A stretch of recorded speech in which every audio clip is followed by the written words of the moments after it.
大家看到没有？我身后就是今年我们做的川味香肠哈。味道的话有3种味道，我手里面拿的这一个哈就是麻辣的香肠，看到没有？颜色红彤彤的。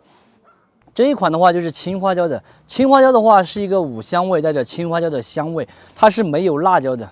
我们的这个香肠哈，全部都是选用的新鲜的前腿肉，然后按照肥瘦2:8比例做的，看到没有？肉眼可见的宣入的纹理，这些前腿肉做出来就超级的漂亮。这里面的这个的话就是微麻辣的哈，微麻辣的话很适合川渝以外的朋友，因为它的辣度和麻度都很低，但是吃起来又有川味香肠的那种麻辣的口感。这些的话都是已经晒了12、13天的，看到没有？很干了，我们还在晒，我们一般要晒足15天，然后才给大家邮寄，超级的干的。给大家看一下我们用的调料哈，像我们用的鸡精，全部都是这种最贵的太太乐鸡精，这种鸡精的话，它的鲜味比较足一些。这个就是我们用的白糖哈，全部都是用的这种小袋装的好的白糖。我们做酱肉还有广式香肠的特级酱油，全部是用的这种20多块钱一瓶的千和零添加180天的特级酱油。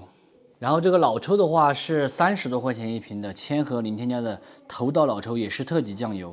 做香肠用的白酒，我们全部都是用的这种粮食酒。做香肠用的干红花椒，全部都是用的汉源红花椒，看到没有？这个花椒品质超级的漂亮。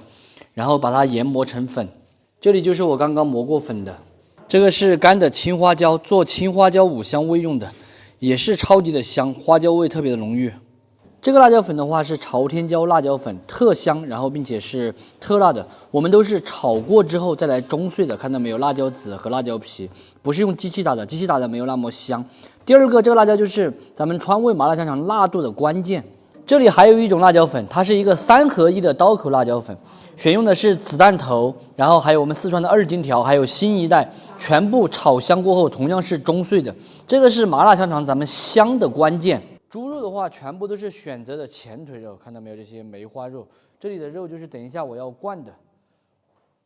这个就是我们包装好的香肠，里面全部是抽好真空的。说实在的啊，很多朋友自己吃的话都不像我们这样的舍得用料，包括我们在做的时候，全部都把那些肥泡泡肉都给它剪掉了。像这种肥肉，它就是板板肥肉，切出来特别的漂亮。咱们也给它剪2节回去煮一下，给你们看一下。我们的这个香肠啊，里面切出来全部都是纯纯的肉，没有淀粉，品质的话各个方面都是可以看得见的。然后最主要的一点，这个香肠这2年我做香肠啊，基本上都是低盐香肠，它吃起来不会很寒那一种。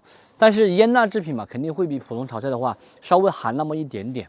这里还有几节断的，就是麻辣和微辣，一般这种我们就自己吃了，就不邮寄出来了。用温水清洗干净后下锅煮，还有几节断的一起烧开过后转小火，给它煮半个小时就可以了。